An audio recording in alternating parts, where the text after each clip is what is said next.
video is going to walk through some ideas from my book called Relativism, A Guide for the Perplexed.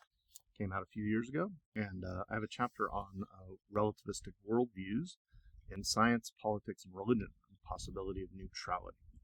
So say something about, in this video, the concept of worldviews and how relativism applies to the concept of a worldview in general. So before we look at an examination of relativism and its application to specific disciplines, like politics and religion and science, for example, I want to say something about the concept of worldview generally, like a scientific worldview, religious worldview, political worldview. And I want to say how it relates to our discussion of relativism in general.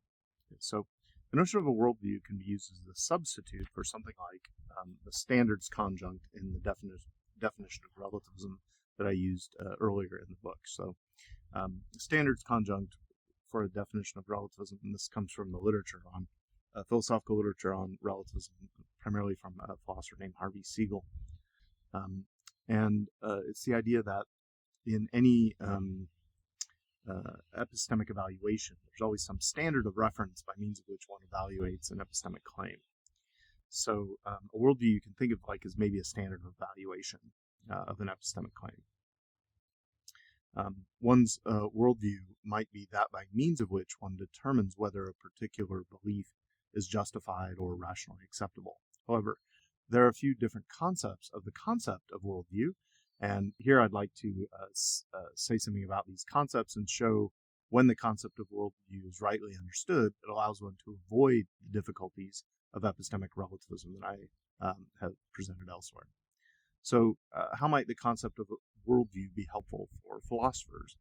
So let me answer this question by stating three recent definitions of a worldview. So these are three descriptions of what a worldview is. The first one comes from a philosopher named James Sire in his 2004 book. He says a worldview is a commitment, a fundamental orientation of the heart that can be expressed in a story or in a set of presuppositions which we hold about the basic constitution of reality, and that provides the foundation on which we live and move and have our being. Here's another definition of a worldview is from David Nagel's book from 2003. A worldview is best understood as a semiotic phenomena, especially a system of narrative signs that establishes a powerful framework from within which people think, reason, interpret, hermeneutics, and know epistemology. Here's another one. Three definitions of what a worldview is. There's debates about what worldviews are. This one's from William Lane Craig and J.P. Moreland. Here's what they say. Philosophy can help someone form a rationally justified true worldview. So what is a worldview? They go on, they say, a worldview is an ordered set of propositions about life's most important questions. So I think that there are at least three ideas that can be derived from these three definitions of worldview that might be helpful for philosophers. First, worldviews consist of mental states that are about what is real. Whether these mental states are merely presuppositions or beliefs that are a result of evidences from thought or experience, these definitions indicate that a coherent concept of worldview consists of beliefs about the world. These beliefs are parts of a larger mental map that is used by a person who has it to develop an understanding of the nature of reality. So the first thing is worldviews are beliefs and are about things, part of your mental map. Two, these definitions of worldviews have something important to say about the practical implications of worldviews. A worldview helps one deal with reality, helps one move through the world, and contains directional information about how one should live one's life. So again, I think of a worldview, the best analogy I think of a worldview is like a map in your mind. I got that idea from Dallas Willard. Worldviews, and thirdly, so first, worldviews are about things. Two, worldviews help you navigate through reality. And then three, worldviews can either be true or false. So if the concept of worldview is to be helpful for thought and life, it must contain within it the notion that worldviews can be true or false. And because they're true or false, there are better and worse worldviews. Okay, so just as there are better and worse maps or sets of directions to get from Miami to Los Angeles, for example. Or just think of the analogy of maps. That some maps are better than others. If you look at old antiquated maps of, like, say, North America, look at the earliest ones, and they have California, where I've lived for a very long time, kind of as an island. Now, that might be nice to have California as an island. Maybe when the big one hits, we will be. But for now, we're not. Now, there's a peninsula, the Baja Peninsula, the Baja California, that is not quite an island. Maybe it could be, maybe it was, but now it isn't. So any map that shows it as such would be a bad map. It'd be a false worldview. You'd have a bad or false view of the world. Okay. Presuppositions also can either reflect or not reflect the world. Narrative signs can either point us in the right direction or in the wrong direction. Propositions can either correspond or not correspond to reality. Part of my worry is that the concept of worldview that either minimizes or entirely neglects this third component will not only fail to be coherent, but also fail to do any intellectual work at all. Okay, so if you're going to talk about worldviews, if you're kind of someone who likes that language, just make sure you got the right worldview about a worldview. That your worldview of worldviews is correct, right? And that needs to involve a robust notion of truth. So I have two major worries about the general notions of worldview as defined above. So the three definitions that I've given you there's some problems with them as well. Okay, so here's the first worry. The first, and this comes from Kant, the philosopher Immanuel Kant, and his rationalists, both his rationalists and empiricist predecessors. So Kant appears to be the first major philosopher to use the notion of worldview. And my worry here is essentially a worry about what these definitions of worldviews listed above mean by the crucial notions of commitments, narrative signs, or propositions.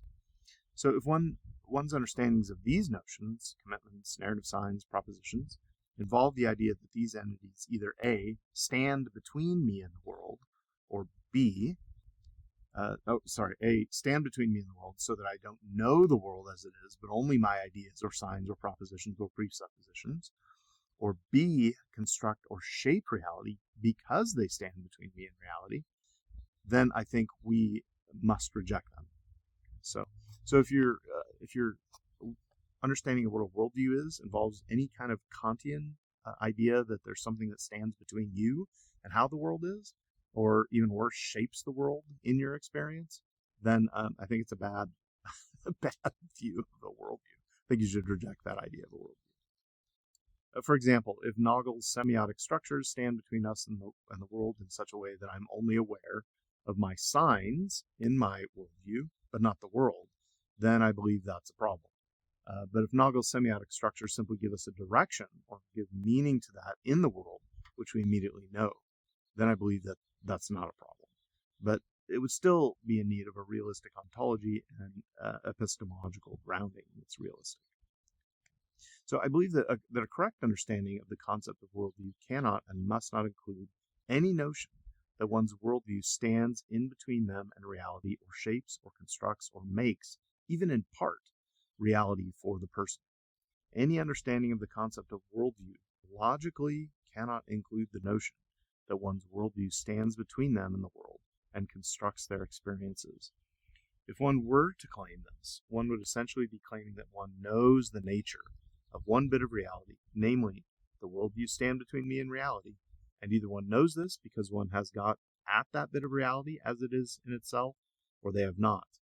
If they have, then it is not the case that worldviews stand between me and reality. But if they haven't, then they don't know that a bit of reality, namely, that worldviews stand between me and reality. So this is kind of one of the general problems with relativistic thinking. The logical problem is similar to if one maintains that one's worldview shapes or constructs reality for a person. This is the same general problem raised with ontological relativism. This type of epistemology is what Dallas Willard calls the Midas touch epistemology. It's viewed that somehow the mind, or in our case, worldviews as mental entities, affect, make, shape, construct, taint, etc., in some way the world that we experience. And this is a problem. Things, desks, peoples, chairs, God, cars, being what they are, could not be produced, given their characteristics, by a worldview being what it is. Now, I get this critique from Dallas Willard. I'm borrowing it directly from him. How could a worldview commitment of the heart, or qua signs, system of signs, or qua set of presuppositions or propositions, do anything to an object or give the properties to an object? Worldviews being what they are and given the properties that they have can't possibly shape, construct, or do anything to extramental reality given the properties that it has. Now, if you can do that, please contact me because I'd like to run my car on your worldview. Just have the worldview that can do things to reality, and I can just sit in my car and power it by my beliefs and my worldview. Now, this may not be particularly convincing if one doesn't think that worldviews literally do things to extramental reality, but the following argument should persuade those who maintain that worldviews condition reality for us. If things take their properties from worldviews, where a worldview consists in part in either properties of consciousness or language, for example, presuppositions, systems of signs, or propositions, this will be because of or due to what worldviews are. So if worldviews condition reality, it's because they are real and have unconditioned properties. But then reality is unconditioned. So a concept of worldview containing the notion that a worldview either stands between me and reality or conditions it is logically problematic, and that should be rejected. If we fail to reject the notion that one's worldview stands between one's mind and reality, or shapes reality, then this may lead to a self-defeating relativism which looks something like this. We have only access to our worldviews, or our worldviews create the world for us. And so for any knowledge claim P can only be established by one's worldview, and given a different worldview, there's no neutral way of choosing between two worldviews. Now, this is particularly worrisome if Nagel's description of worldviews is right, that reason is grounded in worldview, or reason is grounded in one's worldview. That is, P's truth or rational justification is relative to the worldview in which it's established. The arguments for and against this type of epistemically relativist claim I've discussed elsewhere. I'm not going to rehearse those arguments, but let me just say that any attempts of this sort to get around the self-defeating nature of relativism don't appear promising. So my worry is that without a carefully articulated non-relativistic ontology and epistemology, the concept of worldview defined in multiple ways above is both too modern and too postmodern. Without the correct ontology, the concept of worldview may contain the modern notion that 1. A worldview stands between me and reality, and 2. Postmodern notions, 2. A worldview constructs reality for me, and 3. Given competing worldviews, there can be no neutral standards for adjudication, and thus relativism follows. So if you're a philosopher, especially a Christian philosopher, regardless of your field, and if you're going to use the concept of worldviews in any of the senses that I've given above in this chapter, please do so in ways that are directly realistic and thus non-relativistic. So how could we use the concept of a worldview that doesn't run afoul of either indirect realism, constructivism, or relativism? Does doing this imply that we should maintain that we can have an understanding of reality that has objective, universal, and timeless validity? I think the answer is, I believe it does. One possible initial objection raised, I think maintained by Nagel, is that any attempt in his work is that any attempt to defend a philosophy that it has objective, universal, and timeless validity is to construct a presuppositionalist view of the world. Now, I'm not sure that's right. That is, one can maintain the definitions of worldviews above and maintain that there is knowledge that is objective, universal, and timelessly valid, without claiming that this is a presuppositionalist philosophy. One could maintain that one's claim to have a worldview that is objective, universal, and timelessly valid is a worldview, even as defined above. That claim isn't self-defeating, although maybe it's false. So suppose that someone did maintain this proposition P. I have knowledge that is independent of a worldview. Suppose that P is self-defeating. That implies that we can know Q. Worldviews exist and have objective properties that can be known, one of which is that we can't have knowledge without them. This implies proposition R and proposition S. Worldviews can't condition all of reality for us, and S, there's knowledge that is objectively timeless and universally valid. It seems to me that we cannot escape the logical point that there is knowledge that is objective, timeless and universally valid. Thus, the very concept of worldview cannot be used to imply relativism. It is just the opposite. The concept of worldview implies non-relativism. Thanks for watching. Stay psyched, Grom.